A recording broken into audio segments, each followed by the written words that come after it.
Live from KSAT 12. Good Morning San Antonio starts right now. Making news overnight, a shooting on the northeast side sends 2 people to the hospital. The latest details from police are ahead. With cases rising across the country, find out what top Republicans are proposing and why President Trump is resisting. I'm Karina Mitchell in New York. That story coming up. And taking a look outside with live cam this morning, it is 77 degrees, a little humid out there, but boy, we had a nice weekend compared to the weekend before. Good morning to you. It is Monday. It is July 20th, and we were just talking about it. It was nice to see a few showers around this weekend, particularly later in the day on Saturday. Yes, good morning, both of us. Yes. We were lucky people. We both got showers. And I'll take mid to upper 90s over anything else that we've had lately, right? It was a real treat, definitely. It was. Mike's here, and I saw something absolutely bizarre in your morning push alert about weather, Mike. That rain chances right now look like they're going to be going up later on in the week. I told you it was bizarre. So yes, indeed, depending or compared to what we've had lately. So I think I actually felt like 1 drop or 2 drops on Saturday, and that was it. So yeah. That's when we got our Saturday as well. And we're not too far from each other, and that's the thing. It was kind of hit or miss, and that's going to be the situation again today. We're starting off, and we do have our clouds out there. It actually feels a little bit better this morning than the past couple mornings. And I don't know about y'all, Saturday morning was actually very nice to sit outside. The humidity had dropped down. It was a really pleasant morning on Saturday. 79 right now in Helotes, same thing, Canyon Lake, 77 out there at the airport. And dew point temperatures, well, it has popped up in Helotes at 75, but elsewhere, lower 70s, 1 or 2 degrees makes a whole lot of difference, so a little bit better. And we've got 1 or 2 clouds out there. Mold is on the low side, and throughout the day, 89 degrees at noon, 96 for high temperature. Just about a normal high, which is 95 this time of year. And there will be, once again, a couple of showers, a couple of thunderstorms popping up. And really, there's the chance, at least 1 or 2 of them each and every day. And then rain chances do start to go up. So we'll talk about that. It's one of the best forecasts, one of the best rain chances we've had around here in a long time. Details in just a couple of minutes. Time saver traffic right now this Monday morning. And Officer Marcus Trujillo, how are you, sir? Well, not too bad. How are you doing this morning, Mike? Pretty good for a Monday. For a Monday, not too bad. The roadways, not too bad for a Monday either. Now, you do see some slowdowns along 1604 right now. However, that's just temporary. You have some crews out there just wrapping up some work. So hopefully everything will turn back to normal here shortly. Let's take a look at TransGuide right now. 1604 Caldero, so far no issues there. And moving over 35 at Splashdown, you can see north and southbound lanes still running with no delays. 281, 410 up there by the airport. Connector ramps look good. East and westbound lanes of 410, so far no issues. Mark and Stephanie. Thank you, Marcus. New this morning, police are looking for suspects responsible for shooting 2 people last night. Police say the man and woman who were shot at pulled over to call for help in the 200 block of B Street on the city's east side. Sarah Costa joins us live in the studio with the latest. Good morning. Good morning, Mark and Stephanie. Well, B Street is where the victims actually pulled over. That's on the city's east side. But police say they aren't sure where the shooting actually happened. The San Antonio Police Department says they got the call for a man and a woman who had been shot while they were driving just before 10 last night. The victims pulled over to call police for help on B Street, which is near Fort Sam and North Walter Street. The 2 victims in the car were able to tell police that gunshots came through the back of their vehicle while they were driving, striking the man in the back and the woman in the cheek. Because of their injuries, they weren't able to tell investigators much information like where they were driving when they were hit, who shot at them, or a description of the vehicle the suspect or suspects were in. But police say both victims were taken to BAMC in stable condition for their gunshot wounds. Mark?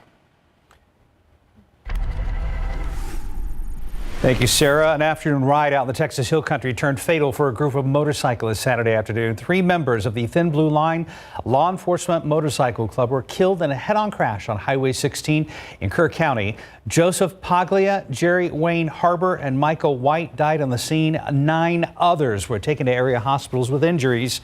Several of their members were coming back from Kerrville when a car traveling from Medina crossed over the center line and hit the group head on. David Weed, a spokesperson for the Blue Line Law Enforcement Club, says it's a tragic end for these men and their families. Their goal in life was to take these kind of people off the streets to make their city and their communities better places. And it was a guy like that yesterday who took their lives. The driver of the car, 20-year-old Ivan Robles, is now facing multiple counts of intoxication assault and 3 counts of intoxication manslaughter with a vehicle. It's the largest number of new COVID-19 cases in Bexar County in a single day. The most recent report shows 2,202 more cases, bringing our total to 30,835. An additional 6 deaths raises our death toll to 257. Nearly 1,200 patients in local hospitals, 431 are in the ICU, and nearly 300 are now on ventilators. Meanwhile, bed availability has dropped to 10%. As of Friday, 10,284 people had recovered from COVID-19 locally. Mayor Ron Nirenberg says that number will be updated today. While the virus rages on, another debate is heating up today between the president and some of his fellow Republicans. Top congressional Republicans are expected to meet to try and hammer out a new virus aid package before unemployment funding expires. ABC News' Karina Mitchell is in New York with the details. This morning, President Trump playing defense. I heard we had one of the lowest, maybe the lowest mortality rate anywhere in the world. That claim false. Data from Johns Hopkins University showing the U.S. with a higher mortality rate than Russia and about tied with Brazil. As daily U.S. cases approach 70,000, the president on Fox News continuing his assertion coronavirus will eventually disappear. Many of those cases are young people that would heal in a day. They have the sniffles, and we put it down as a test. The mayor of hard-hit Los Angeles not buying it, saying another shutdown is looming. I think we're on the brink of that. In Texas, one of 8 states setting new records for daily deaths, officials bringing in refrigerated mobile morgues as hospitals are overwhelmed. There are going to be deaths, and we have to plan ahead for that. In Florida, 12,400 new cases on Sunday, one of its highest daily totals. Despite the surge, ABC News confirming the president is balking at the idea of approving a Senate Republican plan for $25 billion in new funding for virus testing and tracing, as well as grants for the CDC and NIH. A White House official saying Trump is fully committed to, quote, a robust aid package that addresses real needs.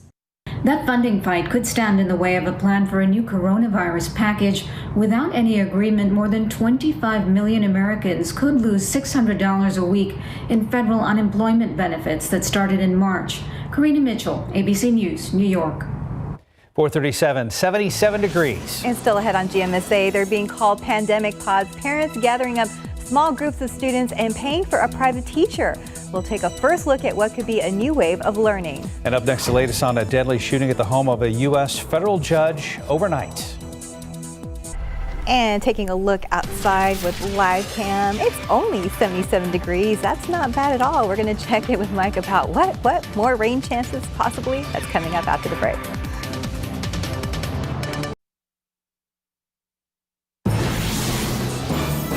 In your morning headlines, a gunman shot and killed the 20-year-old son of a federal judge in New Jersey and shot and injured her husband Sunday at the family's home. Police say the gunman was disguised as a FedEx delivery driver.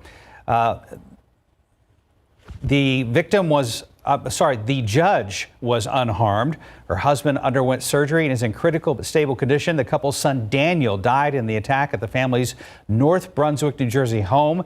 The FBI says it is searching for a suspect. Officials overnight said a motive remains unclear.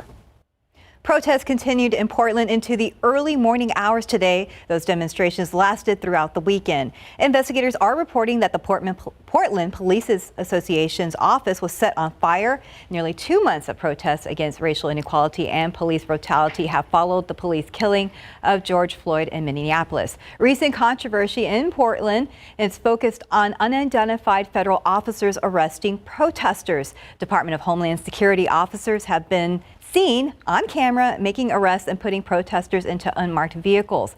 Customs and Border Protection has acknowledged its agents were also involved in arresting protesters.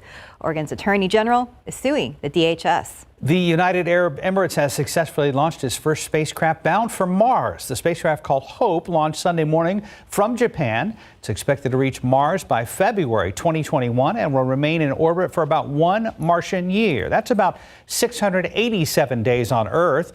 Although humans have never set foot on the red planet, the race to get there has never been busier.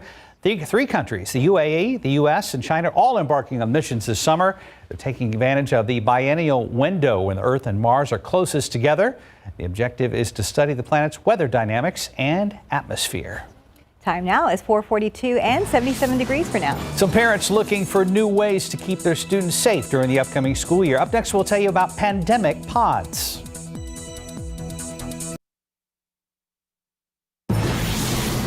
And welcome back. It's 4:45. Parents worried about sending their kids back to school are banding together and creating so-called smaller pandemic pods. ABC's Ariel Reshef has the details in today's GMA First Look. In this morning's GMA First Look, they're being called pandemic pods, gathering small groups of students and paying for a private teacher. Leon Chikako Chang co-created the Facebook group Pandemic Pods and Micro Schools.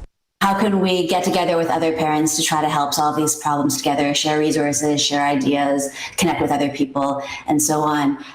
As COVID-19 cases surge in portions of the country and schools nationwide grapple with how and when to open safely, our goal is to help parents and caregivers and teachers figure out something that's going to work. But what about free options? Coming up at 7 a.m., parenting expert Rachel Simmons weighs in live with strategies to help parents that won't cost a cent. With your GMA First Look, I'm Ariel Reshef, ABC News, New York. 446 now to a Crime Stoppers update. A drug deal that turned into a double fatal shooting from earlier this year still has police searching for answers. Police are now asking for the community's help. Sarah Costa joins us live in the studio this morning. And Sarah, what did police know about this shooting at the time? Good morning, guys. They know very little information at this time.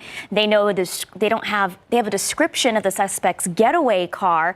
They have where it happened and that it involved drugs. The San Antonio police and Crime Stoppers need your help in finding those responsible for killing both of those victims in the local capital murder case. Police say this happened back on January 15th when 22-year-old Vanessa Mujica and 29-year-old Kyle Warren were both shot during what police say was a meetup to buy drugs. It happened in a McDonald's parking lot in the 8300 block of Culebra. That's on the city's northwest side. SAPD says the suspects got away in a dark-colored four-door Acura and were last seen headed toward Timberlake Drive.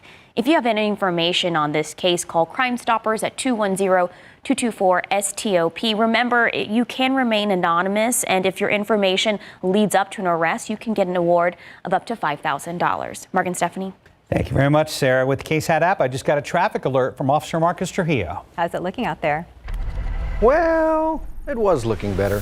Now we have a major accident. So let's take a look. Hi. What are we doing? There we go. Okay, no problem. There we go. If we take a look at the map, we do have a major accident. That accident located right there at the curve. There's also a restaurant right there called The Curve. Imagine why. Right there where W.W. White turns into Southeast Military. So a vehicle did strike a pole. On a more serious note, so a vehicle did strike a pole. Watch out for emergency vehicles and also watch out for delays because that pole is down. So no telling how long it's going to take to get that replaced. As we look at some other areas, you can see out there Fortunate Military. So far, no issues there. What's that phrase? Pics or it didn't happen, right? Behind you there for some people. Yeah, because a lot of folks didn't see any of this Friday or Saturday. Yeah, for those of us, it's like this picture just kind of makes you jealous and makes you a little mad. I think I had literally one drop on Saturday. At least temperatures were down. We did get back up to 99 yesterday, but some rain chances, one or two of them today, as well as later on in the week, and things are going to be improving later on in the week. Yeah, that's beautiful to see. So thank you very much for the KSAT Connect picture.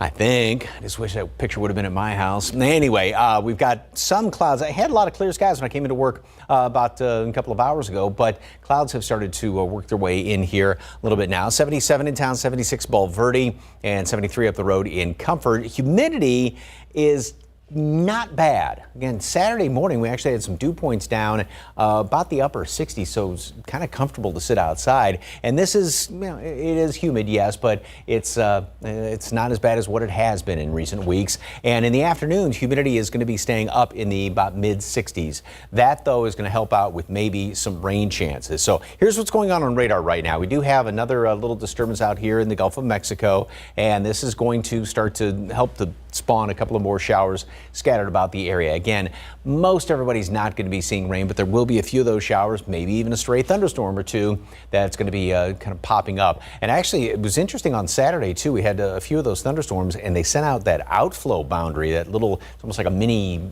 cold front, if you will. That moved through. Boy, the winds were really picking up later on Saturday afternoon in behind that outflow boundary. So that's going to be the case today. And then tomorrow, may actually have still a couple of more of these scattered showers around here. Now, as far as a satellite picture, going back 12 hours, once again, there's some of those scattered showers that popped up. Our rain chance, better rain chance later on in the week is out here right around the Bahamas, Cuba, and the Straits of Florida, where this low is developing right there, and it is forecast to work its way in through the Gulf of Mexico, and that's going to then give us those better rain chances. So each and every afternoon, today, tomorrow, Wednesday, and going into Thursday, we'll have, a stray shower thunderstorm or two here and there. Then we get into Friday, a little bit better chance of rain, and also Saturday is going to be looks like an even better chance for a few scattered showers and thunderstorms. So this is, like I said, one of the better rain chances we've had around here in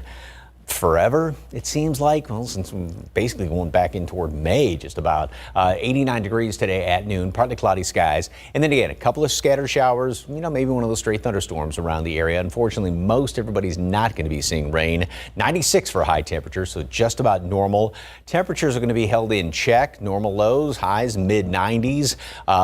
Couple of scattered showers, thunderstorm or two here and there. Again, they are few and far between, so don't think, oh, it's going to be raining just by looking at these graphics in the first few days. But getting into Friday and especially Saturday, that's a much more encouraging forecast if everything goes as planned. Now, given the fact that that little low is moving in over the open waters, obviously Hurricane Center is keeping an eye on it, but as of right now, it's just going to be a low moving on in here. So. Okay, well, we'll cross our fingers because we definitely need the rain, and it would be okay to have a couple days. Yeah, this is encouraging. This is very encouraging. Looks a lot better than last week. Oh, yeah.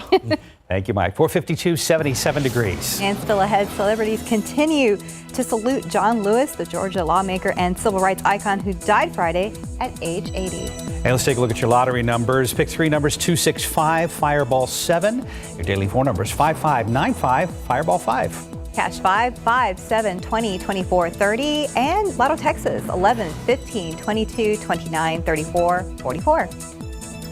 And your Powerball numbers, 13, 16, 32, 58, 59, Powerball 9, Power Play 2. Good luck.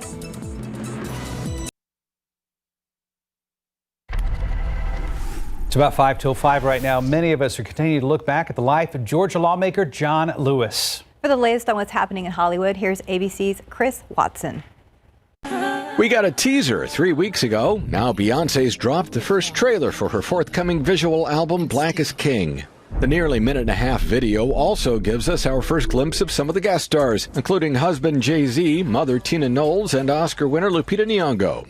The album's Beyoncé's first since 2016's multi-platinum Lemonade. Black is King debuts on Disney Plus July 31st. Disney's the parent company of ABC News. We're one people, we're one family. Celebrities continue to salute John Lewis. Oprah Winfrey, Viola Davis, Ava DuVernay, Paul McCartney, Samuel L. Jackson, Stephen King, and too many others to mention, all among those honoring the Georgia lawmaker and civil rights icon who died Friday at age 80. You should never tell a psychopath they are a psychopath. It upsets them. Are you upset? Killing Eve actress Sandra Oh is 48 Monday. And rock legend Carlos Santana is 73. And that's what's happening in Hollywood. I'm Christopher Watson, ABC News. 456 now, 77 degrees. And still ahead in our next half hour, a gunman disguised as a delivery truck driver shoots and kills the 20-year-old son of a federal judge in New Jersey. More details just ahead. GM is planning to release a full-size electric Chevy pickup that can go up to 400 miles on a charge. Details ahead in Tech Bites. Live from KSAT 12. Good Morning San Antonio starts right now. Making headlines this hour, a woman accused of stabbing a man who police say was hitting her with a knife. We have details ahead. Plus, the son of a U.S. federal judge is dead after an attack at their home overnight.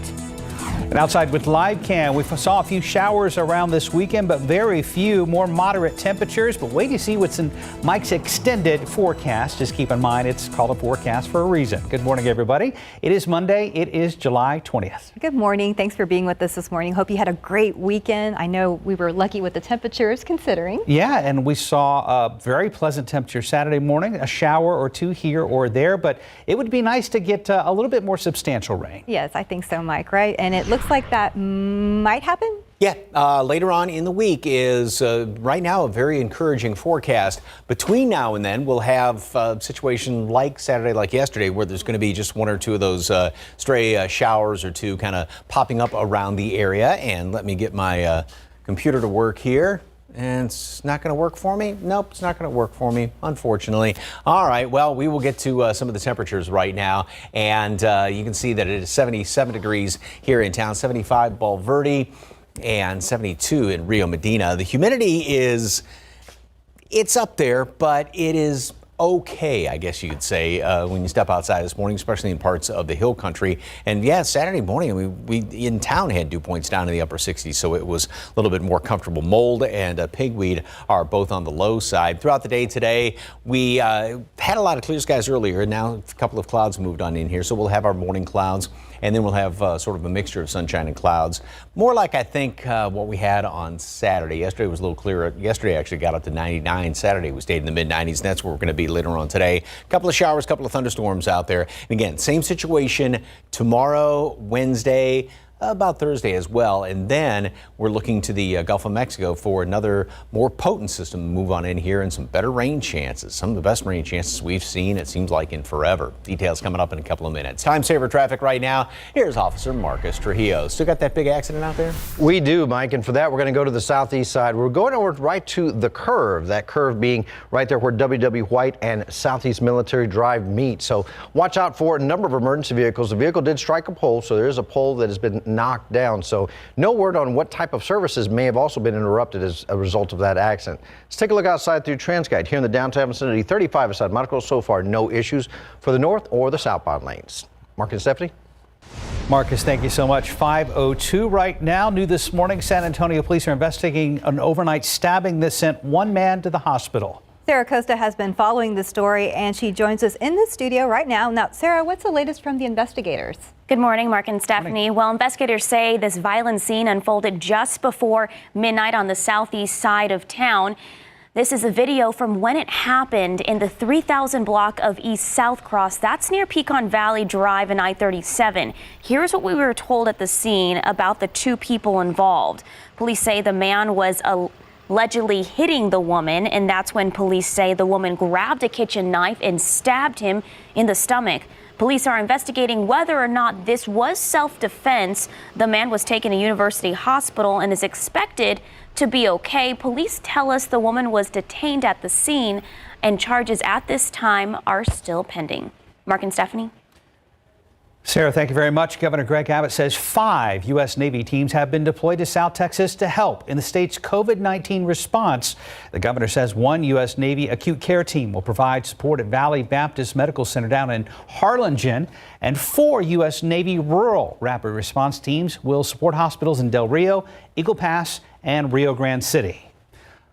Also lending a hand in Texas, the Department of Defense, around 740 medical and support professionals from the department will continue their COVID-19 operations here in Texas and also in California. 580 Army and Navy service members are assisting FEMA and Texas state officials. Here in San Antonio, an 85-member medical task force from Fort Carson, Colorado, began treating patients at 5 local hospitals beginning on July 9th.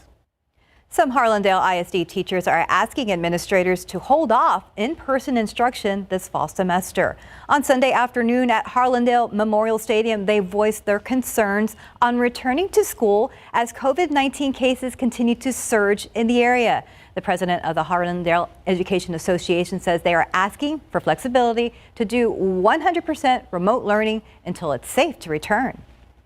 I honestly feel that we need to stay out of the schools and away and stay home until there are fewer cases. The Latino community that we predominantly serve has been hit harder by COVID, and so we don't want to make it worse for our students, our families who are really suffering, and also for our own colleagues. A health directive issued Friday by the San Antonio Metropolitan Health District said school districts in San Antonio cannot reopen schools for on-campus face-to-face instruction until after September 7th. The FBI is searching for the gunman who attacked the family of a federal judge in the New Jersey home, killing the judge's son. As the urgent search got underway overnight, so did the search for answers on a motive for this attack. ABC's Kenneth Moten has the details. 25 Point of Woods Drive in North Brunswick for the shooting. Overnight tragedy in a New York City suburb. Police say someone shot and killed the son of a federal judge at their home and wounded the judge's husband. 2 victims there requesting a second ALS. According to investigators, someone dressed as a FedEx driver arrived at Judge Esther Salas's home in New Jersey late Sunday. They say Salas's son, Daniel, a freshman in college, opened the door and was immediately shot and killed. The judge's husband, a criminal defense attorney, was then shot multiple times. Very sadly, Daniel has died, and I understand that Judge Salas is not physically harmed. Investigators say Judge Salas was in the basement at the time of the shooting. She's the first Latina to serve on the federal bench in New Jersey, presiding over several high-profile trials, including the one of former Real Housewives of New Jersey star Teresa Giudice. But officials overnight said a motive remained unclear. They say the judge has received threats in the past, but nothing recently. They're also looking into whether the shooting could be connected to her husband's work as a criminal defense attorney. Kenneth Moten, ABC News, New York. Right now it's just about 5:07. Still 77 degrees. And still ahead, the range just keeps getting better for electric vehicles. We're going to tell you about GM's plan to release a new electric pickup. And Taco Bell making some changes to the menu. We'll tell you which items are leaving. And taking a look outside with live cam, a comfortable 77 degrees for now. Maybe a little humid when you step outside, but we're excited because we're going to get some rain. Mike's going to explain coming up in just a bit.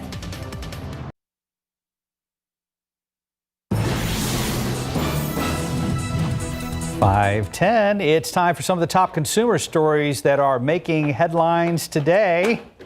Careful. Careful. That's our Sarah. Careful. So that's our Sarah Costa coming in. She's going to tell us what we need to do. Yeah, you can take just there she is. Hi. Oh, hi, guys. I'm just going to take this off. There we go. Okay. So what are the consumer headlines? Take a breath. I just ran into the studio. Yes. Okay, so our consumer headlines this morning, guys. If you're planning on flying, one airline is enforcing a stricter mask mandate, and some of your Taco Bell menu favorites might be disappearing. So let's go ahead and take a look. Delta says it will enforce its mask requirement more strictly starting today. It says people who can't cover their faces for medical reasons should consider staying at home. If they do not want to fly, Delta will require those passengers to complete a phone health screening first.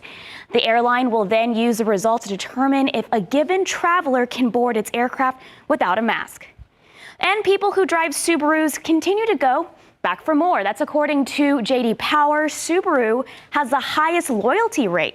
The company looked at the percentage of vehicle owners who chose the same brand when trading in or purchasing their next car. For the second year in a row, Subaru ranked highest overall in mass market brands with a 60% loyalty rate. It was followed closely by Toyota and Honda.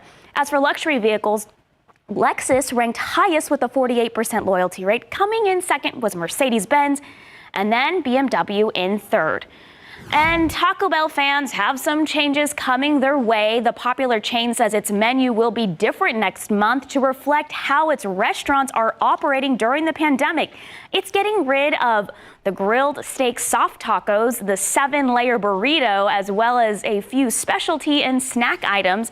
But $1 beef burrito and a $5 grande nachos box are being added. Since focus groups aren't possible right now, the chain says it used drive-through taste testers to try out the new items. Would you guys even do that if you pulled up to Taco Bell and they were just like, oh, here, taste this? I wouldn't, but my husband would. He'd be like, oh, yes, please, yes. Luis would. I can see him doing that for sure. Most definitely. Are you going to be sad about those Taco Bell items? Not really. Yeah, I said the same thing. We'll see. We'll see. Good job, by the way. Thank you. I made it. Thank you, guys. Take a break. Right now we're at 5:13, 77 degrees. And still ahead, a look at a special virtual choir made up of more than 17,000 singers from 129 countries. And up next, we'll preview some of the new emojis Apple's releasing on its iOS 14 platform. Ever wonder where the capital A in Chick-fil-A came from? It started with grade A, top quality chicken.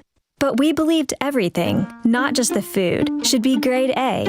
A is for above and beyond. An extra level of care. A game. From caring for our guests and our community to cleanliness and safe service with a My Pleasure. A is for all the little things we do to bring you our best every day. A little funky dance. And that too. We've come a long, long way together.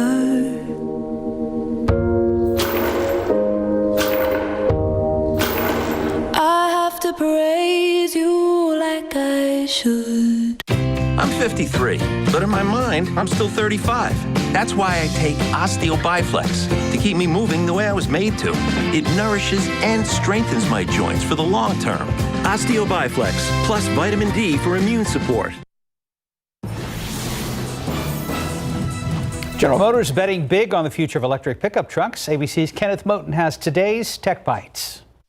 In today's Tech Bites, a new all-electric pickup from Chevrolet. GM isn't saying much else about the truck except it will go up to 400 miles on a single charge. It'll be GM's 12th electric vehicle. The automaker has pledged to have 20 electric vehicles by 2023.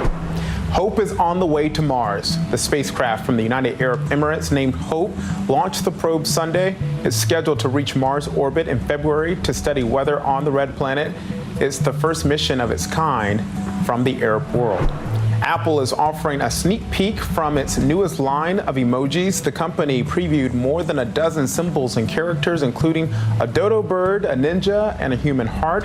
They'll be among more than 100 new emojis coming out in September as part of the launch of iOS 14. Those are your Tech Bites. Have a great day. It's 5:17. Let's go ahead and check in with Marcus Trujillo. How's it looking? I know we had a couple of problems on the road earlier. Well, Stephanie, we do still have that major accident down there on the southeast side. So, yeah, a little glitch to my computer now. Right now, we're looking right there. W.W. White at Southeast Military. There is a pole that is down. So be advised that going through that area right now might be a little slow going. I-10 Callahan, eastbound and westbound lane so far, no issues there. Take a look, 1604 at Houseman do have some flashing lights, but that's going to be in the center median between the traffic traveling in both directions there on the outer loop. 37 and Jones Avenue so far, no issues there. Traffic still moving along fairly well. So all in all, not a bad commute despite that one major accident on the southeast side. Not too bad. That sounds good. Thank you, Marcus. That's beautiful, Mike. Yeah, Yes. gorgeous picture. So I was going to say it's a very encouraging forecast for the week. So, you know, the past couple of Mondays, it seems like it's just been, oh, here we go, forecasting hundreds. Now that face says it all. Today is much better. And now it's funny because it's nice to be able to talk about at least a chance for some rain. Some folks got a little bit of rain over the weekend. And yeah, this is just a gorgeous picture. Love that. Thank you very much for the KSAT Connect picture. All right, got some clouds starting out this morning. Had some clear skies about a couple of hours ago, but some of these low morning clouds moved on in here. 73 Hondo, 74 Randolph, 76 in New Braunfels, and humidity, well, it started to creep up a little bit from last hour. We had 71, now 72 for a dew point, which means, yes, it is humid out there anytime you're above 70, but, and Helotes obviously is just really, really humid. Not bad, though. We don't have anything showing up on radar right now. Now, off in the Gulf of Mexico, there are a couple of showers out here, even a thunderstorm or two. And another little kind of disturbance, little wave that's going to try and work its way on in here. So that, with the computer models, are pretty much in agreement. We'll have a couple of scattered showers, maybe a thunderstorm around the area. Like yesterday, like Saturday, most everybody won't see rain today, about a 20% chance at some rain. If you do, you might have a, brief little decent downpour here or there, and that's going to be the same situation on Tuesday. Now, jumping ahead, first of all, here's the satellite loop and radar imagery over the past 12 hours. There were some of those scattered showers, thunderstorms that popped up yesterday afternoon. Again, there weren't many of them. That's going to be the case today. Got to look off in the right around the Atlantic and into the Caribbean. We've almost Caribbean, I should say, right here in the Straits of Florida, and there's a low developing right there. Now, the Hurricane Center is watching that. Maybe a 10% chance that it would develop into something, and it is forecast to work its way across the Gulf of Mexico. And as of right now, it's still just going to be a low that's going to be sliding in our direction, but that's going to be the feature that gives us the decent rain chances Friday and especially on Saturday. So this is jumping ahead a little bit in time. Today, tomorrow, Wednesday, we'll have scattered, small chance of showers in the afternoon. Then on Thursday and Friday a better chance as we start to see that low work its way in here. And then especially on Saturday, we're going to have a better chance for some showers and a few thunderstorms around here. Saturday, as it looks right now, I don't mean to get too enthusiastic about this, but could be kind of maybe a stay inside wet Saturday. Wouldn't that be wonderful? 89 degrees today at noon, partly cloudy skies. High temperature today up to 96, very close to normal. A few showers, scattered shower here or there, maybe a thunderstorm. Most of us, unfortunately, won't see rain. About the same situation the next couple of days. We stay in the mid-90s. Temperatures are actually big difference from last week. These are basically normal and actually below normal for the weekend with those extra clouds around here. Better chance for a couple of showers, storm on Friday and especially on Saturday, and then just a stray one on Sunday. You enjoyed that. Saying all of that, delivering that news. We can tell. I mean, because last week at this time we were talking about we had hit 107 on that Monday. Hottest ever in all this business, and it's like, no, we have rain to talk about. He's on a soaking wet cloud 9 this morning. Yes, we prefer that. Yeah, we do. Thank you, Mike. 522, 77 degrees. And still ahead in your morning spotlight, Disney Plus has released the first full trailer for Beyonce's visual album. We'll have a preview. Lottery numbers, pick 3, 265, Fireball 7, Daily 4, 5595, Fireball 5. Cash 5, 5, 7, 20, 24, 30. Lotto Texas 11, 15, 22, 29, 34, 44. And your Powerball numbers 13, 16, 32, 58, 59, Powerball 9, Power Play 2. Good luck. Today, new music from a solo artist, a trio, a composer as well, with a combined total of 37 Grammys. CNN's David Daniel has the details. You can't wear a crown with your head down. Disney Plus has released the first full trailer for Beyonce's visual album, Black is King. Beyonce wrote, directed, and produced Black is King, based on her album, The Lion King, The Gift. It debuts on the streaming service July 31st. How do you sleep at night?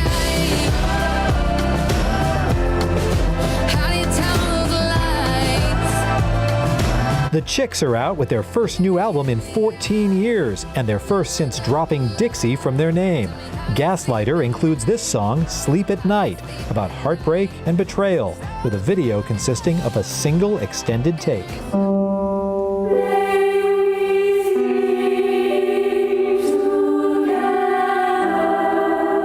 Composer Eric Whitacre has been recording virtual choirs for about a decade. His biggest project yet, produced in collaboration with the Coburn School and the NAMM Foundation, is Sing Gently, performed by more than 17,000 singers from 129 countries.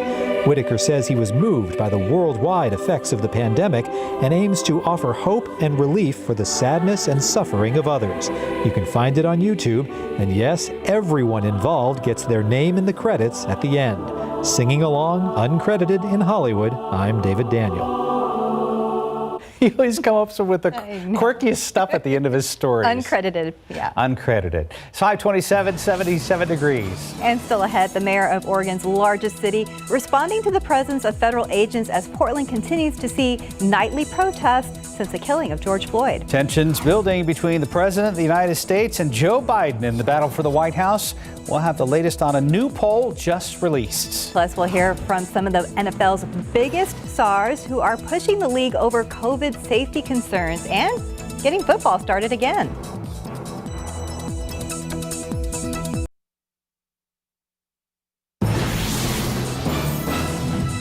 And good morning to you. It is Monday. It is July 20th. Thanks for being with us this morning. I hope you had a wonderful weekend. I know the weather was certainly nice. It was interesting. Yeah. Well, and interesting's good too. Interesting. Yeah, humidity was a little bit lower until we got the rain around here. A few of us saw a few showers, and then it was like a giant swamp over San Antonio. Yeah, that's the price we paid for some rain. Yep, it was worth it. Yes, definitely. And Mike, I know you got one drop at your house, right?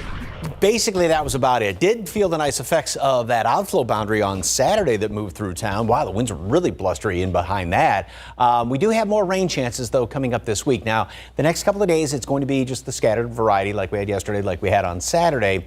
Then, this is one of the most encouraging forecasts we've had in a long time. 78 in Helotes, Port SA, Canyon Lake 74 in Bulverde. The humidity is, yeah, it's there. It's not just over the top, but you can definitely feel it when you step outside. Mold and pigweed are both on the low side. And as far as today, mostly cloudy skies this morning, not quite as humid. Trying to be as positive about this as possible. Partly cloudy later on today. 96, a couple of showers, maybe in a thunderstorm. Most of us won't see any rain.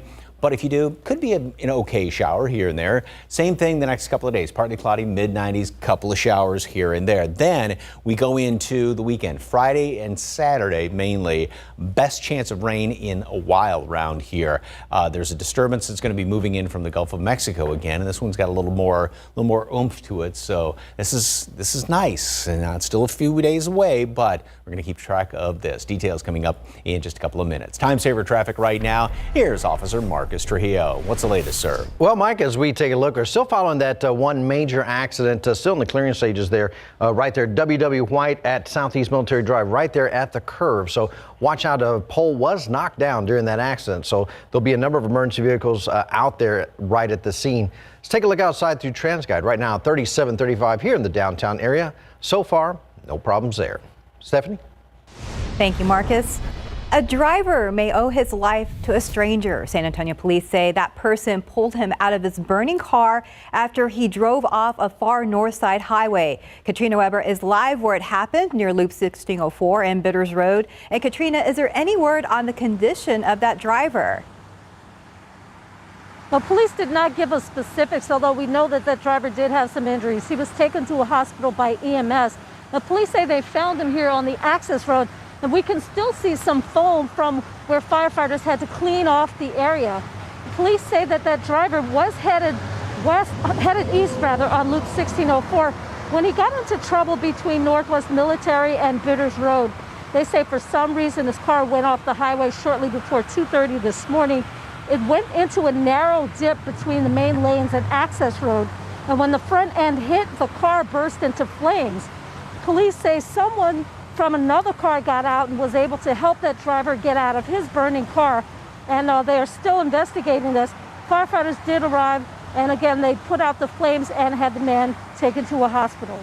Reporting live on the far north side, Katrina Weber, KSAT 12 News. All right, Katrina, thank you.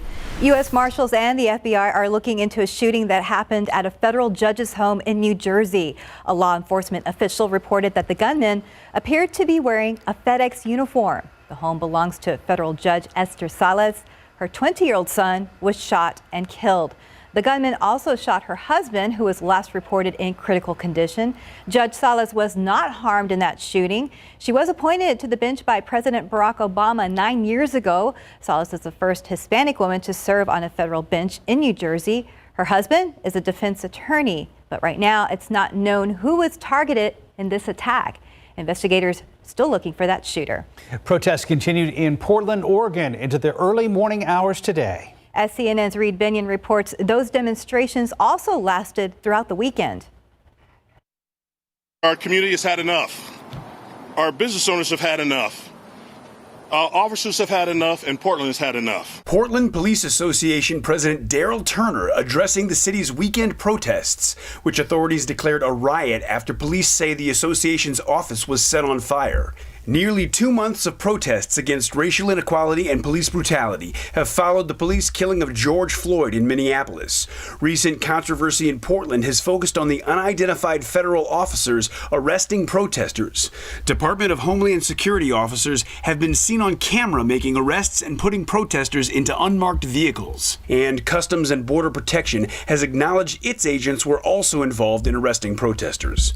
Oregon's Attorney General is suing the DHS. These federal agencies are operating with no transparency and against the will of just about every leader in our state. Those leaders include the governor and U.S. Senator Jeff Merkley of Oregon.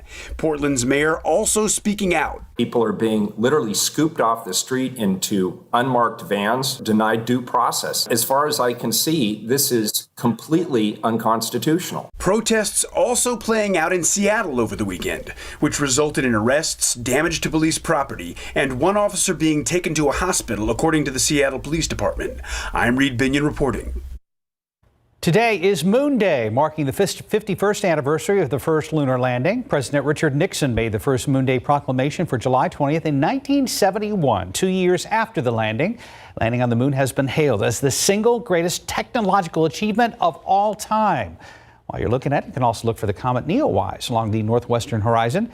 Neowise comes closest to Earth on Wednesday, so that may provide the best possible chance to spot it. Very cool. Happy Moon Day. Happy Moon Day, everyone. Time now, 5:36, 77 degrees. Still ahead, we'll hear from Drew Brees and other NFL players sounding off about how the league is handling COVID-19 restrictions. And coming up next, it's nearly 100 days until the 2020 election.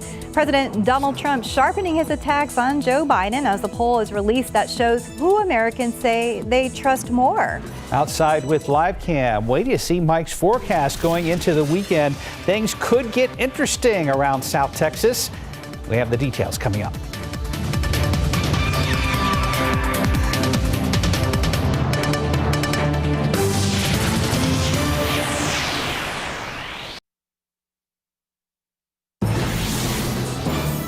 .539, the race for 2020 with just over 100 days until the election. Americans are still deciding who will be in the White House come November. Both President Donald Trump and Joe Biden continue to take shots at each other during their TV interviews.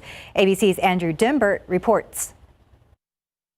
With a little over 100 days until the 2020 election, President Trump sharpening his attacks on Joe Biden. If Joe Biden got in, first of all, he won't call the shots.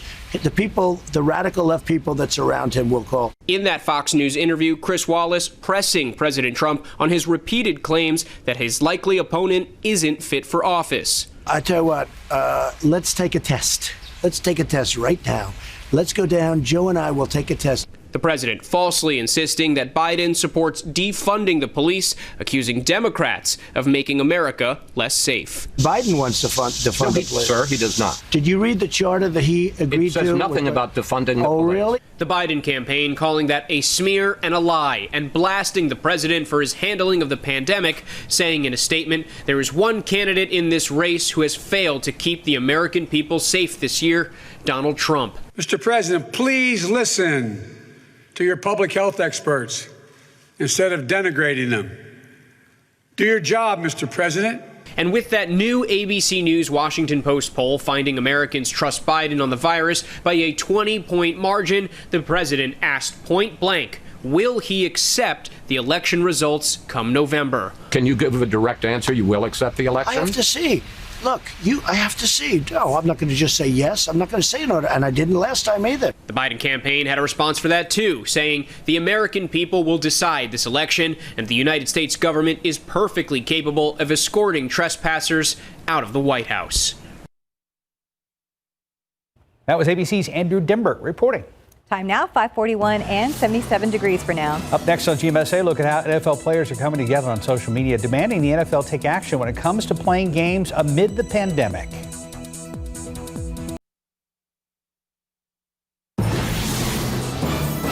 About 5:45 so far, some of the NFL's biggest stars are coordinating their message when it comes to how they feel about the pandemic and safety protocols. Here's ABC's Ariel Reshef.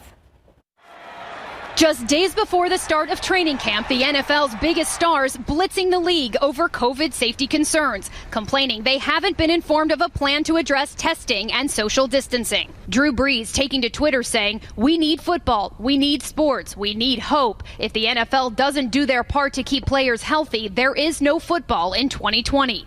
It's that simple. Get it done, NFL." Russell Wilson, who's expecting his second child with singer Ciara, also weighing in, tweeting, "I am concerned. My wife is pregnant. NFL training camp is about to start, and there's still no clear plan on player health and family safety. Currently, the NFL does not have a safety bubble like the NBA. The league has said no more than 20 players will be allowed in a team facility. The players coming together on social media demanding the league take action, using the hashtag #WeWantToPlay. The NFL says the health and safety of its players is the foremost concern, and it is working closely with health experts and the CDC to prepare for the upcoming season.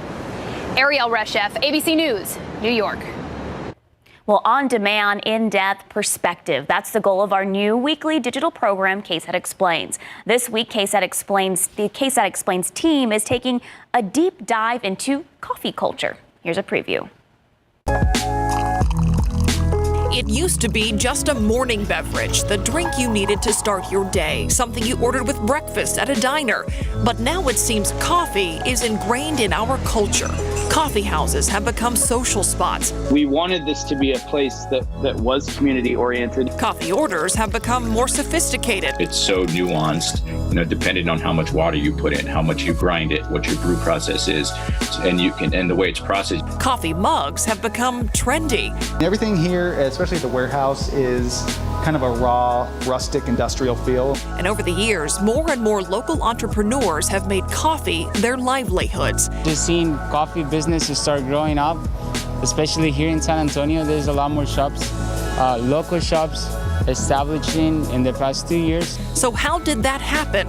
And when did coffee become so cool?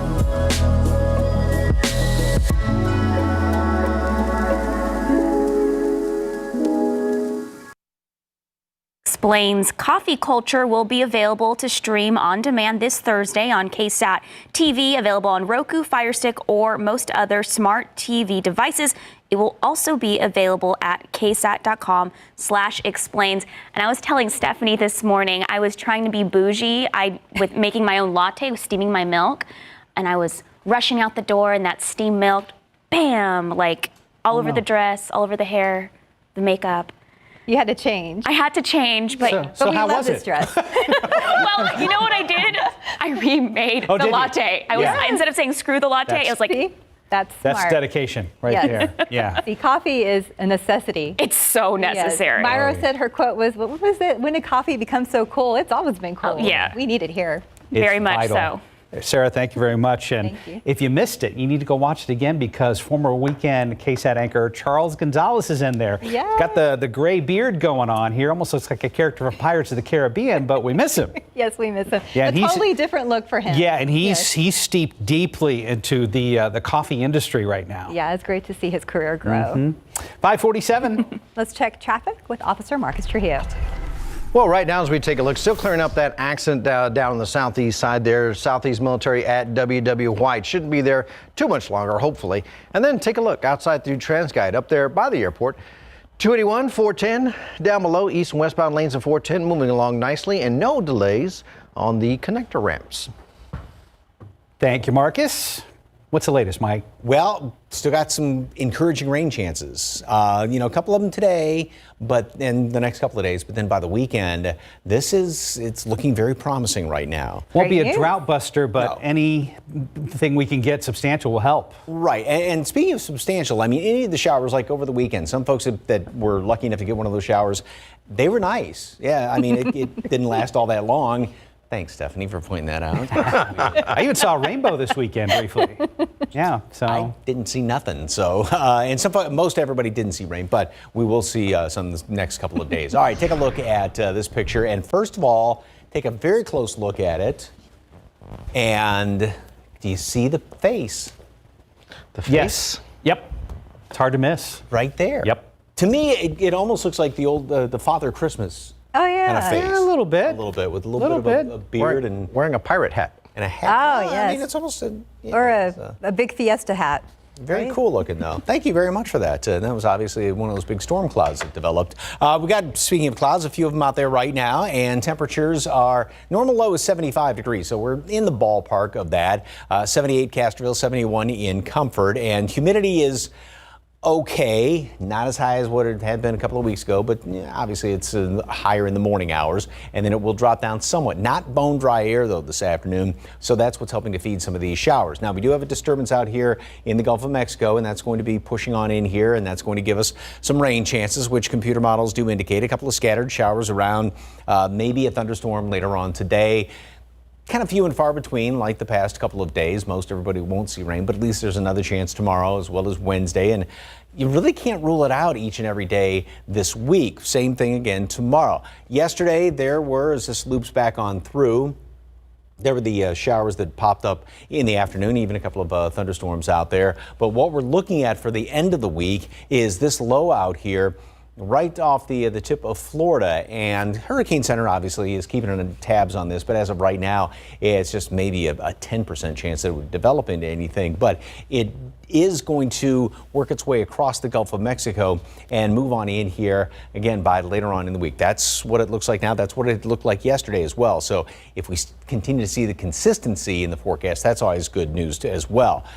Like I said, today, tomorrow, Wednesday, basically Thursday, same situation, 20% chance for a couple of showers around here. Then we get into Friday, and that's when that low starts to move in here a bit closer, and that's going to increase our rain chances Friday, overnight into Saturday, and especially on Saturday, some showers as well as even a couple of thunderstorms around here, which, like I said, is about the best news we've had as far as any sort of rain chances in a long time. The high has finally kind of weakened a little bit. Remember, it was sitting almost on top of us. It's sort of split up somewhat. It's still dominating the weather, but we have this nice flow coming in here off the Gulf of Mexico. That's why we're getting the rain today and the next couple of days. And then there comes that low moving in here for Friday as well as on into the weekend. So that's our hope for some good rain around here finally.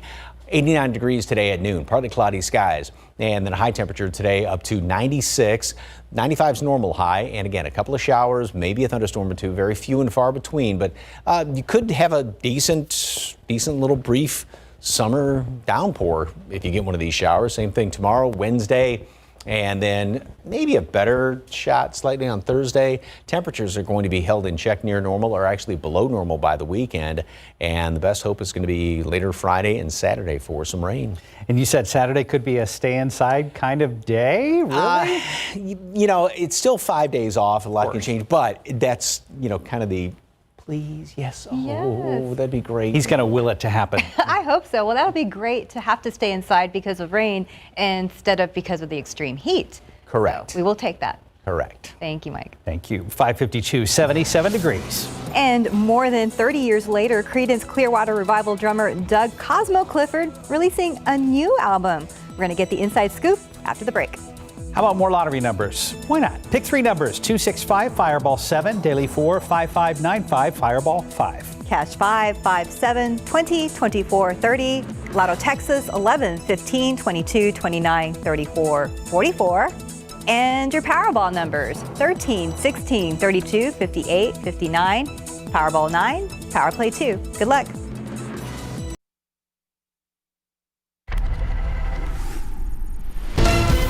Good morning. Coming up here on GMA, an ABC News exclusive with Alex Trebek. He goes one-on-one with TJ. The latest on his battle with pancreatic cancer, the good days and the bad, his plans for returning to Jeopardy, and why he changed his mind and wrote a memoir. You'll see it only here on GMA this morning.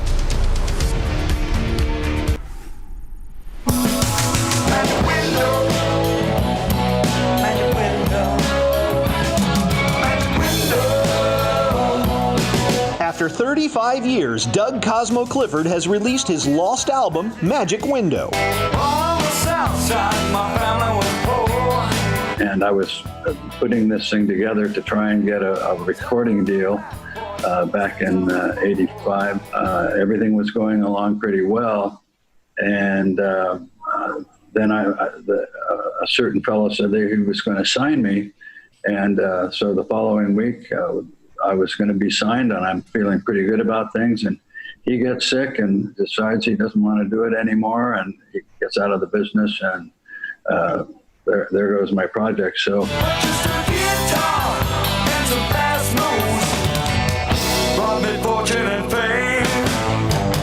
He kept the master tapes stored safely, though. I had them in the garage in a storage unit there, and I had moved them. I had moved a couple of times, but I always kept them in a dry, cool place, dark, and stored them properly. Put a candle in the window. July 16th marked the 50th anniversary of Creedence Clearwater Revival's legendary album, Cosmo's Factory. See the light. In Hollywood, I'm Rick Damagella. Still ahead on Good Morning San Antonio, a Good Samaritan pulls a man from a car that caught fire overnight on the far north side. We have more details just ahead. And TransGuide. Officer Marcus Trujillo will have a time-saver traffic update. Looks like we have a beautiful sunrise in progress. We'll take a look at live cam and chat with Mike about that chance of rain going into the upcoming weekend.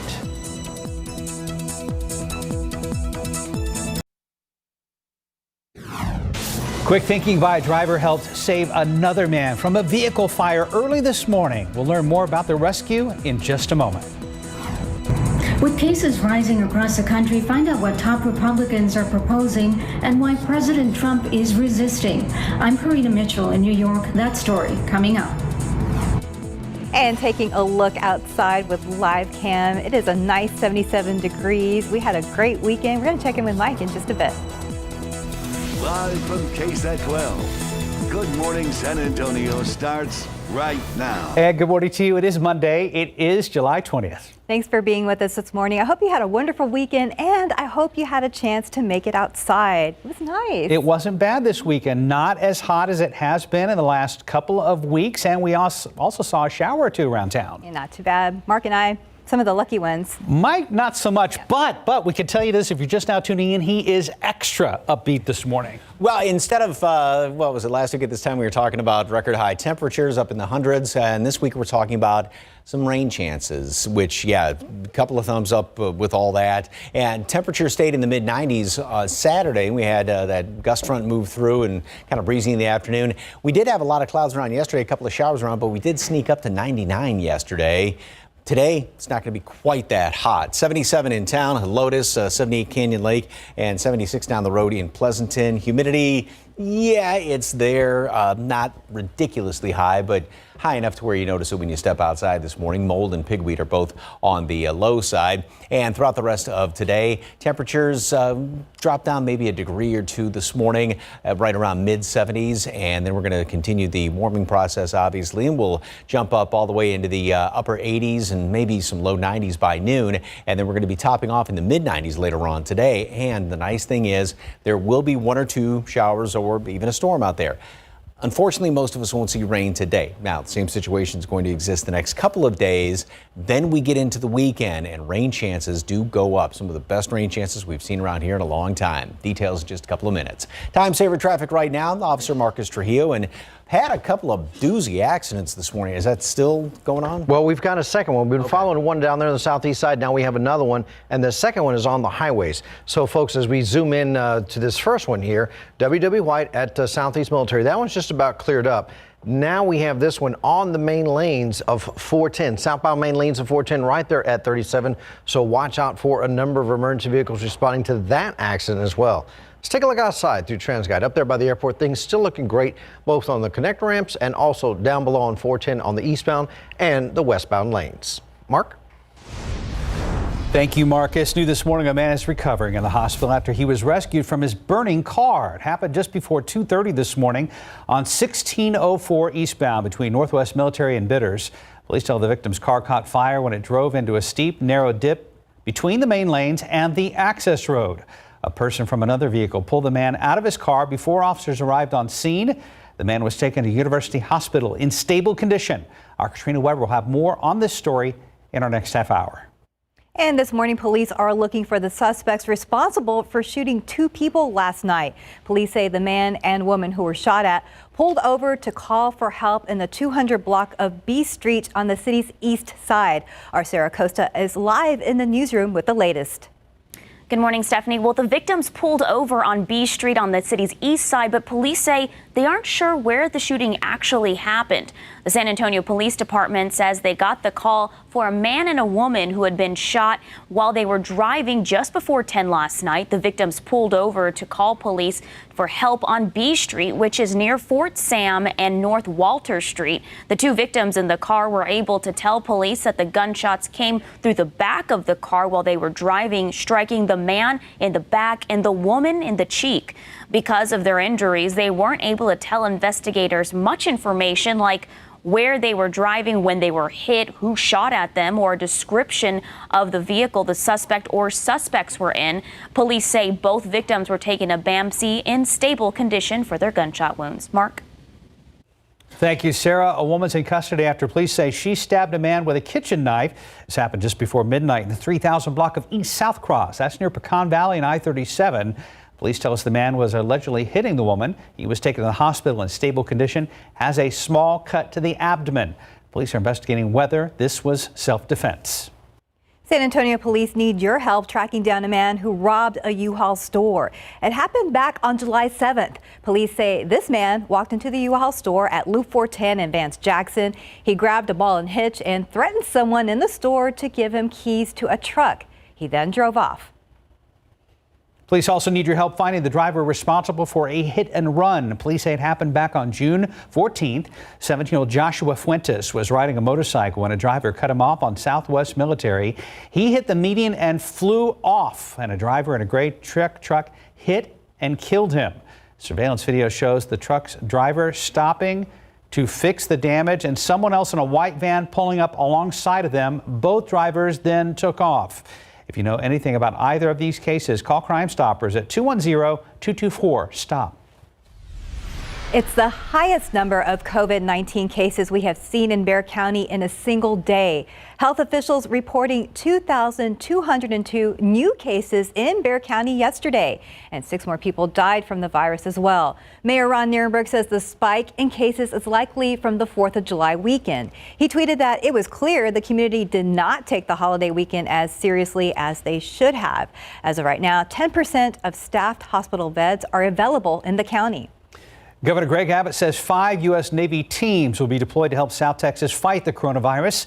He says the 5 teams will include medical and support professionals to help with medical needs in hospitals here in the state.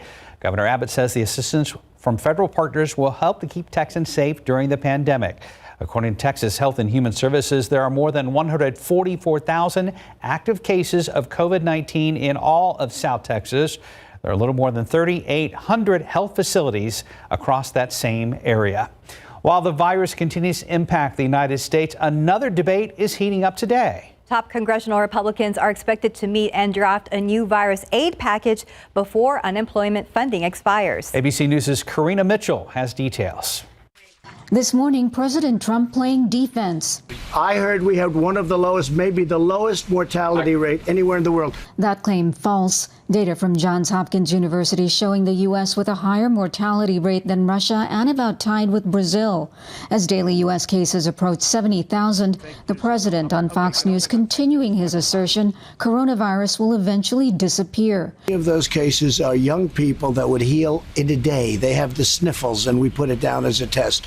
The mayor of hard-hit Los Angeles not buying it, saying another shutdown is looming. I think we're on the brink of that. In Texas, one of 8 states setting new records for daily deaths, officials bringing in refrigerated mobile morgues as hospitals are overwhelmed. There are going to be deaths, and we have to plan ahead for that. In Florida, 12,400 new cases on Sunday, one of its highest daily totals.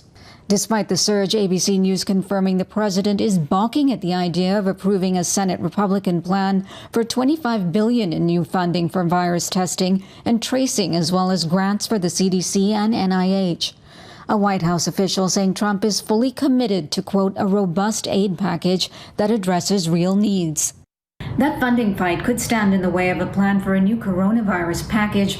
Without any agreement, more than 25 million Americans could lose $600 a week in federal unemployment benefits that started in March. Karina Mitchell, ABC News, New York. Time now is 6:08 and 77 degrees. First, San Antonio Spurs getting ready for their first scrimmage this week. We'll tell you what is expected to be different about Thursday's game. And we have two South Texas favorites together. We'll see how you can get your hands on a Spurs and Selena merchandise. Yeah, together. Nice. I mean, some people are losing their minds over this stuff. Of course. It's a big deal. Outside with Live Cam, take a look at your screen. That is a really nice way to start your Monday morning. You're watching Good Morning San Antonio.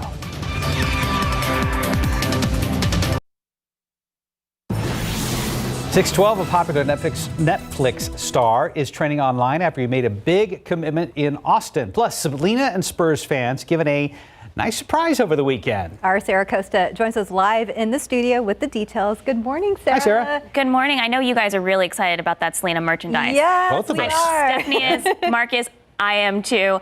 But first, we have to talk about a very popular guy from the Netflix Queer Eye and the Straight Guy. He was able to adopt a dog, give a dog forever home in Austin. Jonathan Van Ness from the show Queer Eye welcomed his new pup Pablo into his home after the Austin Pets Alive posted about it on their social media page. The agency's Facebook post later read, "Congratulations to our newest celebrity adopter, Jonathan Van Ness. Pablo's life is about to get so much more fabulous." If you haven't had a chance to watch Queer Eye, Van Ness joins his four other co-stars, Anthony Porowski, Tan France, Bobby Burke, and Karamo Brown, as the Fab Five who make over a person's lifestyle, including their wardrobes and their homes. Well, here it is. Selena fans were given a nice surprise over the weekend after the San Antonio Spurs announced a new collaboration inspired by La Reina herself. People can now place their orders for Selena merchandise by Spurs Merchandise online. The new collection includes t-shirts, hats, tumblers, and many other collectible items. This comes after fans weren't able to celebrate Selena Night with the basketball team due to the pandemic. The Silver and Black also announced their new collectible jerseys that feature the number 71 to reference the Tejano icon's birth year. And you can find a link to this special collection right now on KSAT.com. What is your favorite, Mark? I love the logo, the graphic design, because they brought back that retro design we all remember from kind of the late 80s, 90s look. I want to give a shout out to one of my old coworkers, Garrett Holes. He was part of the design team. We worked together in Corpus Christi. Really? Yeah. And I shouted him out over the weekend without even knowing he had designed, he'd been part of it. I was like, oh, whoever designed this did a really great job in incorporating the colors and the Selena theme. And then I saw that he posted on Facebook, and I was like, oh. He did. My question was, why did it take so long for them to come up with this collaboration? You know what I mean? Because, I mean, you put the two together. They go hand in hand. Oh, yeah. Her colors and her vibe go so well with everything they're doing with the Spurs. It's a match made in heaven. It is. We are pleased to see this after everything we've been through so far. Sarah, thank you very much. Right now it is 6:15. It is 77 degrees at San Antonio International Airport, and we'll be chatting with Mike Osterhage in just a moment about a very important forecast going into the weekend. But here's Officer Marcus Trujillo. And first we have these couple of accidents we've been following. The first one, major accident where vehicle struck a pole right there, W.W. White at Southeast Military Drive. And then this one occurring just a little while ago, southbound lanes of 410 right at 37. So keep that in mind. We'll have a number of emergency vehicles responding to this accident as well. Take a look outside, Highway 90 at 36th Street. We do have some construction barrels up. However, as you can see, east and westbound lanes, no signs of any delays at this time. Thank you very much, Marcus. Mike's in an especially good mood this morning. I'm glad to see you smiling like this. Talking about something other than, 100-degree temperatures and record-setting highs. We're talking about at least some rain chances. It's a big day for you. Yeah. And big day for everyone. It could be a big day for a lot of folks. I mean, we will have a few showers scattered about, like we had over the weekend here or there. That's going to be the situation the next couple of days. First of all, what a beautiful picture. That is just gorgeous. Oh my gosh, that's nice. Thank you very much for the KSAT Connect picture. We're starting off pretty nice. Obviously, seeing a few clouds hanging around here, but there is some sunshine this morning, so pretty good looking sunrise, and temperatures are not that far from normal. Normal low is 75 degrees right now. So we're at 74 at Stinson, 73 Bulverde, and 70 up the road in Comfort, as well as Bernie Stage. Humidity it's there. It's not oppressively humid this morning. Nothing is showing up on radar, obviously, but off of the Gulf of Mexico, here's a disturbance that's kind of sliding on in here. That's going to continue to work its way inland and touch off a couple of those scattered showers throughout the day, about a 20% chance for showers. So in other words, most of us won't see any rain today. If you do get one of these showers or even a thunderstorm, could have a couple of decent downpours scattered about the area, and then they'll die down once the sun goes down and then refire again tomorrow. We'll have a couple of more of those scattered about the area. We had those few that popped up yesterday afternoon, of course, as this loops back on through right there, just about late afternoon, and of course we had some on Saturday as well. Now our next chance of rain is, or I should say, the decent chance of rain that we're talking about, and obviously each and every day there's a small chance for some rain, but is this low out here in the about the Straits of Florida, and that's going to work its way across the Gulf of Mexico. Hurricane Center's watching it right now. Maybe a 10% chance that it would develop into anything tropical, but as of right now, it's just going to traverse the Gulf and move in here late in the weekend or late in the week. So next few days, scattered here and there, shower, maybe a thunderstorm or two. Then we get into Friday, and that's when that low is going to start to move on in here, give us a better chance of rain on Friday, especially then Friday night into Saturday with some showers, even a couple of thunderstorms around. It won't be a drought breaker, but it'll be, as of right now, it's some of the best chances of rain that we've had around here in a while. And the reason for this is, and the reason why we're not talking about triple-digit temperatures, the high, remember last week was just, we had that darker shade of red on here. It was much stronger, sitting right on top of us. Now it's sort of broken up, still covering the southern half of the country, and we are in this easterly flow coming in here off the Gulf, and there's that wave that moves on in here, that low. It is not forecast to develop into anything stronger than that, but as that moves in by Friday and the weekend, that's going to give us that better chance for some rain around here, and there may be one on the heels of that as well for then next week. But we'll just take this one day at a time around here. It's nice to see, like I said, some rain in the forecast, and there will be a couple of showers around today. Again, not everybody's going to be seeing rain today. 89 degrees at noon, partly cloudy skies, and then a high temperature. We get up to 96, normal highs 95, right in the ballpark, of course. A couple of showers, maybe a thunderstorm. Most won't see anything, but if you do, maybe even a decent downpour or two. And then the next couple of days, temperatures are going to be staying in check, close to normals on the high and low end of the scale. A couple of showers, thunderstorms. Better chance of rain is going to be on Friday as well as on Saturday. I mean, look, just so look at that. I know, it looks great. Yeah, the graphic looks really good. Obviously, it's still a few days away, so kind of tempering our enthusiasm right now, but it's looking promising. So. It's going to be like Christmas in July. Every day we get closer is going to be a little bit more giddy, and it won't even require to get sugared up this time. No. All right, thank you, You Mike. did good, Mike. Thank you. So proud of him. Yeah. 619 right? Oh, 620, 77 degrees. And parents worried about sending their kids back to school are bonding together and creating so-called pandemic pods. Find out what that means in today's GMA First Look.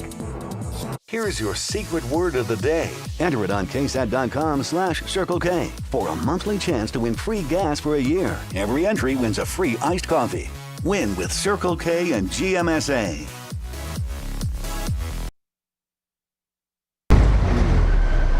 It's starting to happen every day.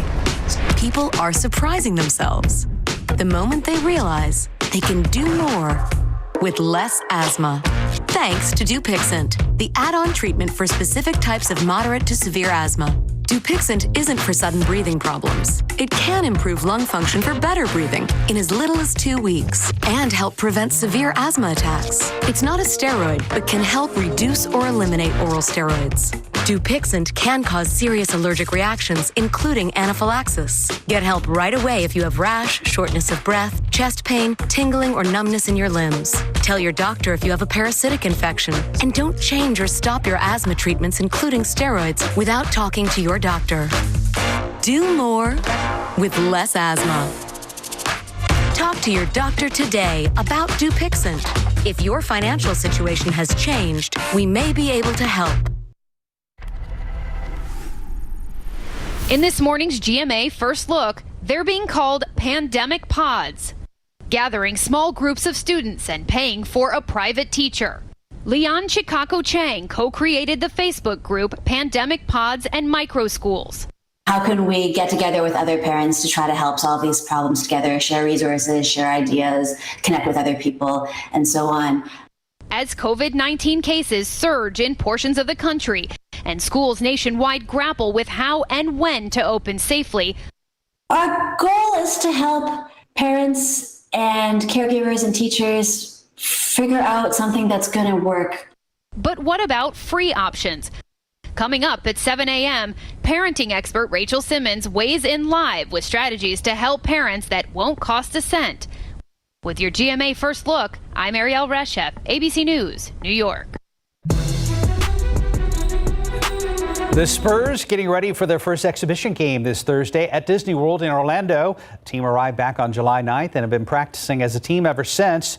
Because of the 4-month hiatus, the NBA says the first game will be shorter than normal. Each quarter will be 10 minutes instead of 12 to help ease players back into play.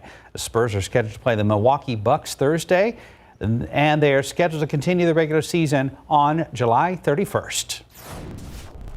In soccer, San Antonio FC restarted their season last night against the Rio Grande Valley Toros. The game was supposed to take place Friday, but a member of the Toros staff tested positive for COVID-19 after everyone else on the team was tested. And after a 24-hour isolation period, the game was back on Sunday evening.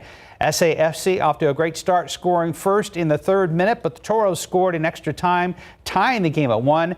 And it would end that way, so each team got a point in league play. SAFC will play their first game back in the Alamo City since the lockdown this upcoming Saturday. They'll play the Toros once again at Toyota Field. However, fans will still not be allowed in the stands. All right, in consumer news, Chevrolet is making an all-electric pickup truck. General Motors isn't saying much about its new project, only that the truck will be able to go 400 miles on a single charge. It'll be GM's 12th electric vehicle. The automaker has pledged to have 20 electric vehicles by 2023. And KFC is reportedly working on meat grown in a lab. The Verge says the chain is working with a Russian company to come up with a meat substitute it could use in chicken nuggets. Some scientists say lab-grown meat can help in the fight against climate change because it uses less land and water and emits fewer greenhouse gases than traditional agriculture methods. And Apple is offering a sneak peek from its newest line of emojis. The company previewed more than a dozen symbols and characters, including a piñata, a ninja, and a human heart. They'll be among more than 100 new emojis coming out in September as part of the launch of iOS 14. Always fun with those emojis. I think I've got them memorized now. I think we do too. 626, 77 degrees. And in our next half hour, we will learn more about a driver who pulled a man out of a burning car this morning. Our Katrina Weber will join us with the latest.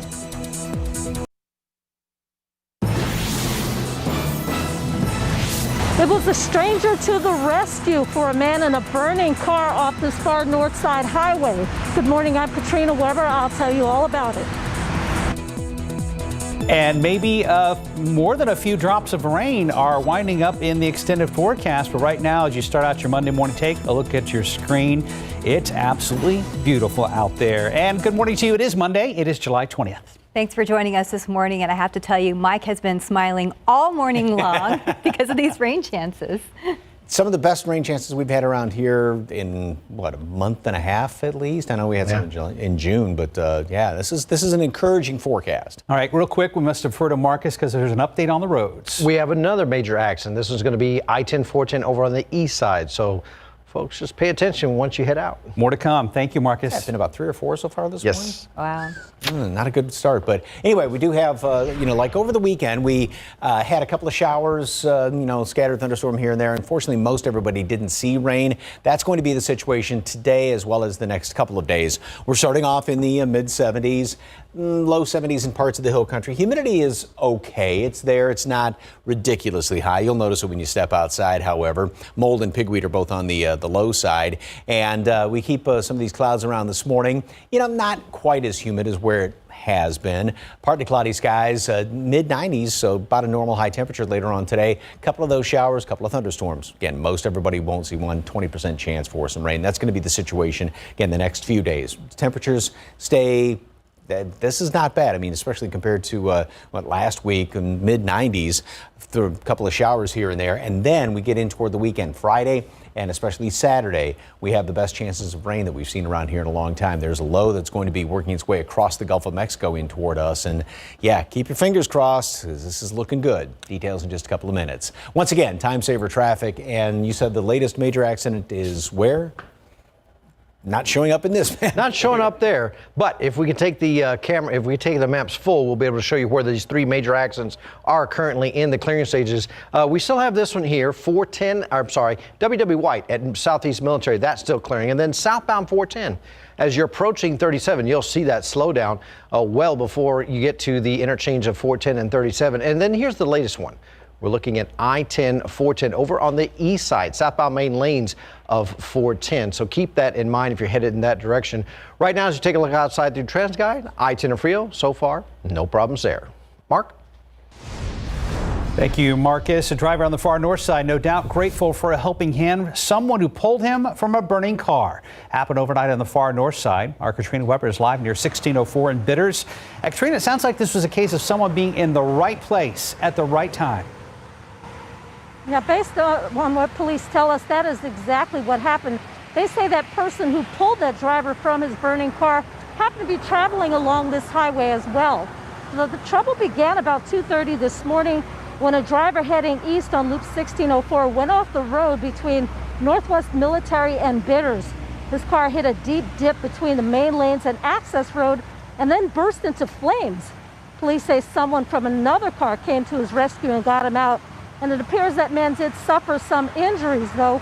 He was rushed to a hospital for treatment. Out here on this road, we can still see some of the foam or a powder that was used by firefighters to clean up after that wreck.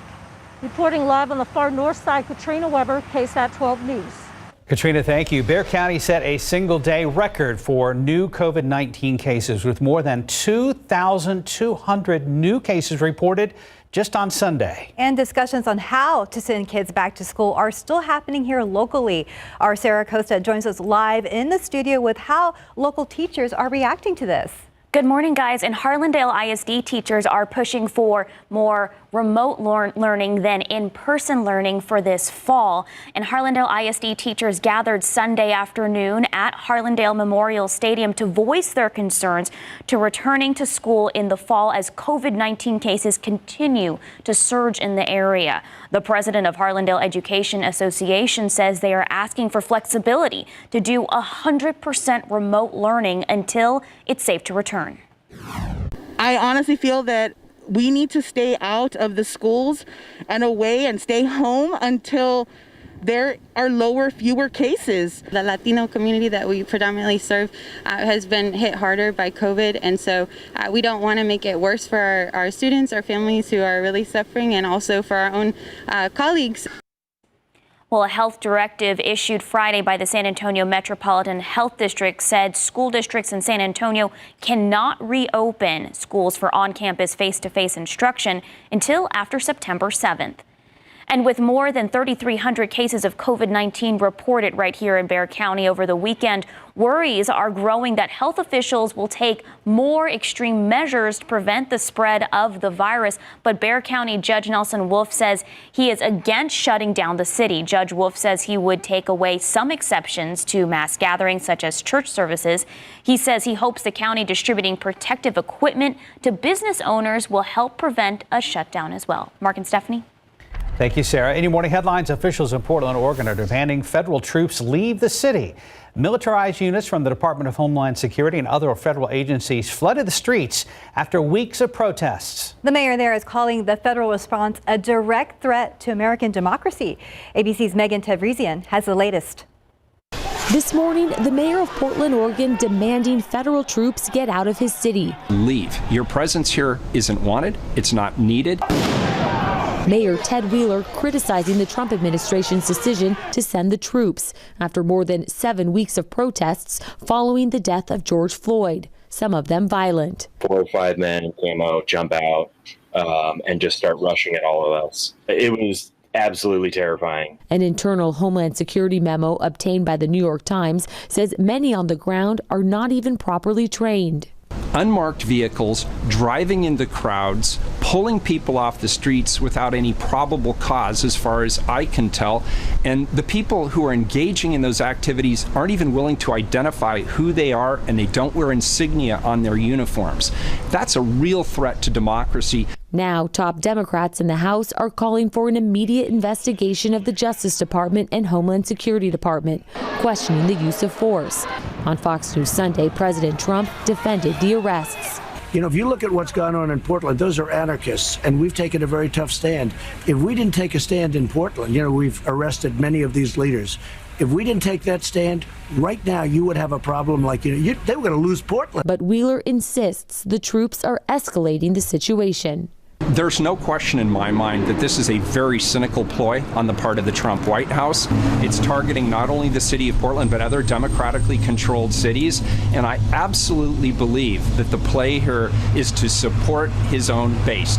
Oregon's Attorney General is now suing a list of agencies, claiming they're seizing people without probable cause in violation of their civil rights. Megan Tavrizian, ABC News, San Diego.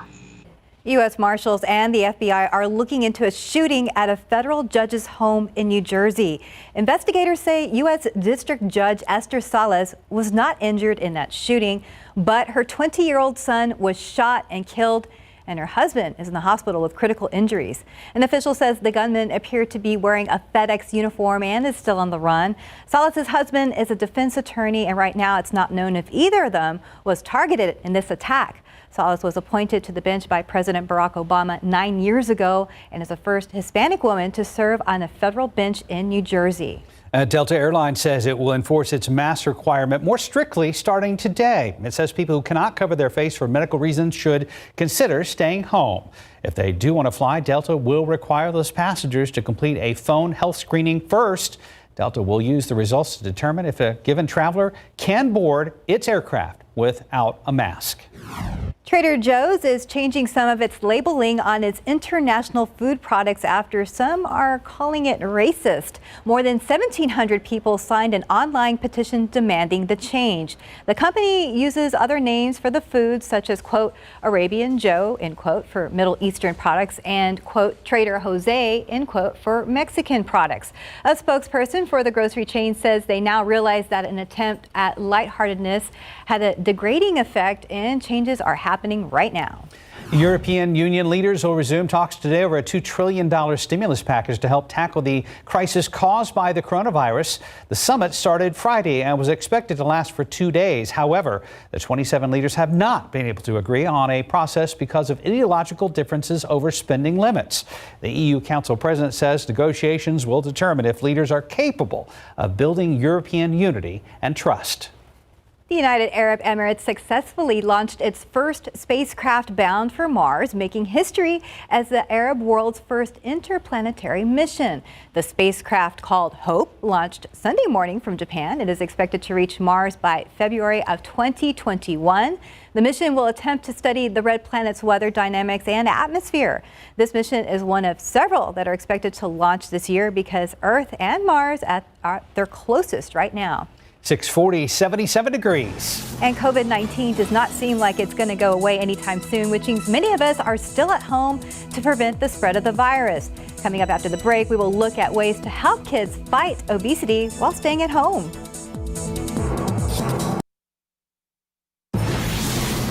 .644, with continuing lockdowns happening around the world to prevent the spread of coronavirus, kids have a higher risk for obesity because of a more sedentary lifestyle. Max Massey has a few simple ways to keep your kids healthy during the pandemic.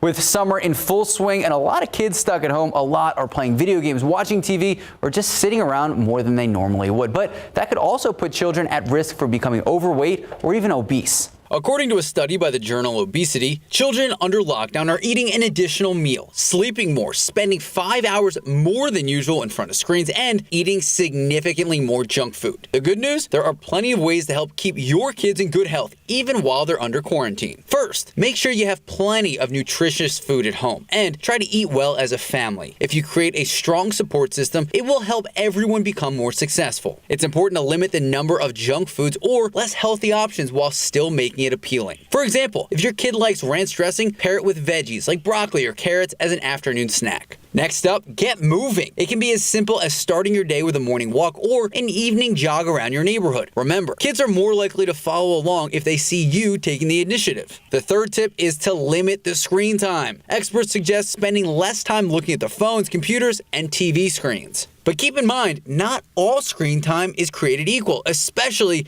if they're using it as a vital social outlet. Last but not least, be sure to give positive reinforcement. This could be as simple as gentle suggestions when you see them struggling and encouragement when they are successful. Max Massey, KSAT 12 News. Steph just said it's kind of a double-edged sword. It really is. We've had to adjust our rules on screen time because it's my daughter's only social interaction with other children.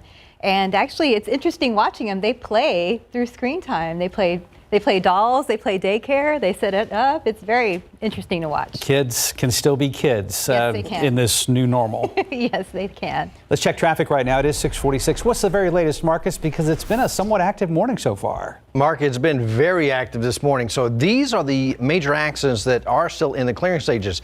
Southbound 410, as you're approaching that 410-37 interchange, you can see traffic backing up all the way to W.W. White at this point on those southbound main lanes of 410. Next, let's go to this one, the I-10-410 interchange, southbound 410 also. Right as you're over 410, or I-10 rather, you can see that slowdown there. So only 2 lanes available through both those points. So that's really causing some congestion for some folks. Now take a look at I-10 and Frio. So far, no issues there. And jumping over here to the airport area, 281, 410. So far, things look pretty good there, despite the little jitter to the camera. Traffic moving along fairly well. Throughout the weekend, starting Friday, we saw a few rain showers in the area, or maybe dying rain showers paired with a sunset. And on Saturday, especially, there was that outflow boundary, which is like a mini cold front, if you will, a gust front. It got really gusty for a little while there in the evening. Yeah, all of a sudden, I mean, winds were gusting about 30, 35 miles per hour. And I was thinking, oh, come on, rain. Close, but no cigar. Some of us did. Yeah, you two both got, did you get rain over the weekend? No, nobody shared with me. Oh, next time. Nobody shared the rain with me. Anyway, this is what it looked like from a distance. First of all, great windmill picture in there, and one of those thunderstorms. There were a couple of thunderstorms out there, and as some of the upper level winds try and kind of blow off the tops a little bit, you get this anvil effect there, which great looking picture with the sun setting in behind it. Thank you very much for that. And it's not a bad start looking at least up to the north at the skyline from Brook City base. We do obviously still have a few clouds hanging around here. 76 at Lotus, 73 in Randolph, and 72 up the road, Valverde. Normal low temperature in town is 75 degrees, so we're in the ballpark of normal. And on radar, look off to the east, and we've got another one of these little disturbances going to be sliding on in here, and the whole atmosphere is set up to where we can at least get the flow coming in off of the Gulf of Mexico, and so that's going to give us the chance for a couple of scattered showers around here, maybe a thunderstorm.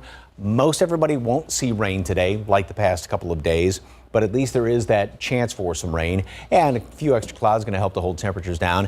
Tomorrow, about the same situation. We will have just a few scattered showers around the area. You know, yesterday afternoon, there weren't many as this loops back on through, just 1 or 2 of them out there.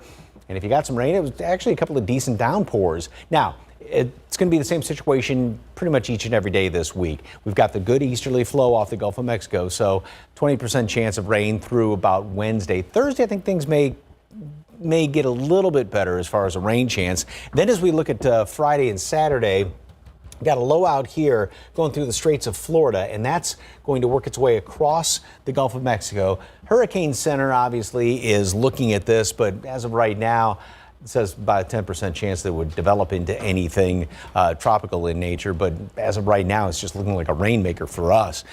Thursday, like I said, a little bit better chance for some rain. And then Friday, we start to see the effects of that low moving across the Gulf. And especially Friday night into Saturday is going to be our better chance for some rain around here. Here's the reason why. The high, which remember last week was almost right on top of us, much stronger. It is weakened. It's sort of split up a little bit. And we've got this good easterly flow off the Gulf. And so that's what's going to take that low and move it on in here by the weekend. And it's about the best rain chance we've seen around here in a long time. Today, 89 degrees at noon, partly cloudy skies.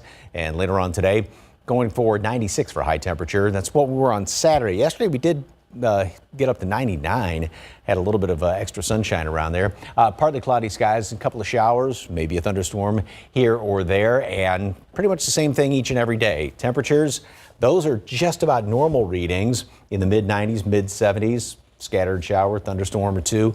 The better chance of rain is going to be Friday and especially on Saturday as of right now. That's a wow.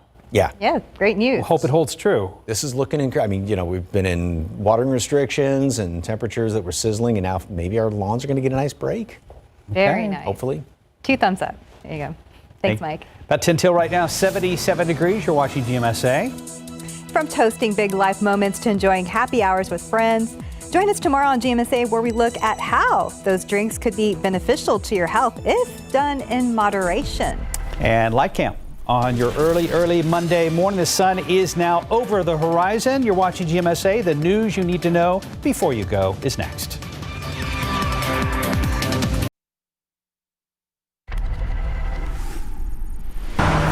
Saved by a stranger. Good morning, I'm Katrina Weber.